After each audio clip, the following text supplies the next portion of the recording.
আমি মরিয়ম খানম দাউদকান্দি উপজেলা মোল্লাকান্দি গ্রামে এক জমিদার সম্ভ্রান্ত প্রগতিশীল ও সংস্কৃতি মনা পরিবারে জন্মগ্রহণ করে।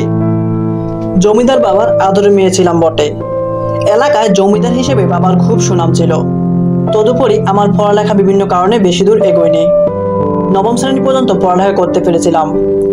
রক্তে জমিদার পরিবারে বীজ বপন করা ছিল বলেই হয়তো বাবা একজন ডাল তলোয়ারবিহীন স্কুল শিক্ষকের সাথে আমাকে বিয়ে দেন। আমার স্বামী আলী আসগর ডিগ্রি পাস করে শহরের জীবনের চাকচিক্য ও ভালো চাকরির মোহ ত্যাগ করে একটি নতুন স্বপ্ন নিয়ে নিজ গ্রামে চলে আসেন।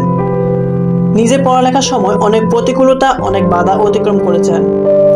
বাড়ি থেকে অনেক দূরে গিয়ে স্কুলে পড়া শেষ করেছেন। তাই স্বপ্ন ছিল নিজ এলাকায় একটি মাধ্যমিক স্কুল প্রতিষ্ঠা করার। তার এই জমপূরণে আমাকে সারথির ভূমিকায় অবতীর্ণ হতে হয়েছিল। তখনকার সময় আমার স্বামীর এলাকাটি ছিল অনেকটা অজপাড়াগা। অনেক কাঠখড় গুড়িয়ে এবং অধ্যবসায়ের গুণে তিনি 50-এর দশকে ডিগ্রি পাস করেন। শুধু নিজে শিক্ষিত হয়ে সীমাবদ্ধ থাকতে চাননি, বরং নিজ এলাকায় আলোর মশাল জ্বালাতে এলাকায় আরো অদম্য যুবকদের সাথে নিয়ে একটি মাধ্যমিক স্কুল প্রতিষ্ঠার কাজে নেমে পড়েন।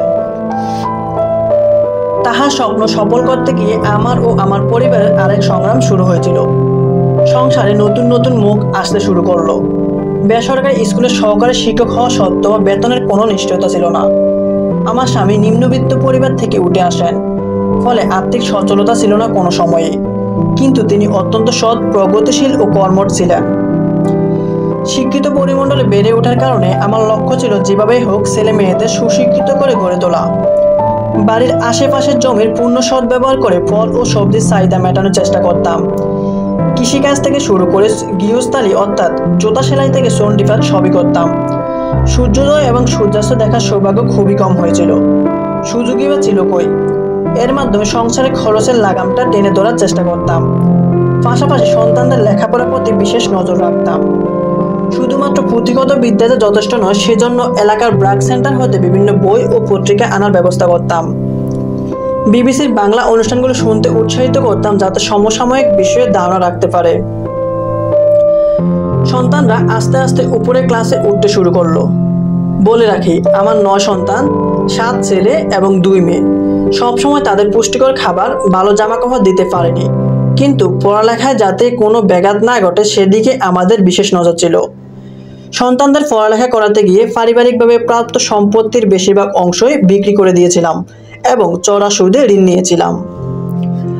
আমরা মনে করেছিলাম টাকা বা জমি হলো সম্পত্তি, কিন্তু শিক্ষিত সন্তান আমাদের ও দেশের সম্পদ। আমরা সম্পদ চেয়েছিলাম, সম্পত্তি নয়। খুবই সামান্য বেতনে চাকরি করতেন আমার স্বামী, আবার তার একটি অংশ স্কুলের কাজে ব্যয় করতেন। অর্থনৈতিক দুরবস্থার মধ্যে এটা নিয়েও আমার গর্ববোধ হতো। আমার স্বামী তার নিজ সন্তানদের মতো তাহার স্কুলের প্রতিটি ছাত্রছাত্রীকে দেখতেন এবং আমাকে সেই বার্তাটি দিতেন। একসময় তাহার স্বপ্নের স্কুলটি আমার পরিবারের অংশ হয়ে যায়। 1971 সালের মহান মুক্তিযুদ্ধে দেশের প্রতি ভালোবাসার বহিঃপ্রকাশ হিসাবে আমার পরিবার এবং আমি মুক্তিযোদ্ধাদের সহযোগিতার হাত বাড়াই। তার সাথে অভাবের সংসারে নিজেরা না খেয়েও দিনের পর দিন তাদের আহারের ব্যবস্থা করি। 1971 সালের মহান মুক্তিযুদ্ধে দেশের প্রতি ভালোবাসার বহিঃপ্রকাশ হিসাবে আমার পরিবার এবং আমি মুক্তিযোদ্ধাদের সহযোগিতার হাত বাড়াই। তার সাথে অভাবের সংসারে নিজেরা না খেয়েও দিনের পর দিন তাদের আহারের ব্যবস্থা করি।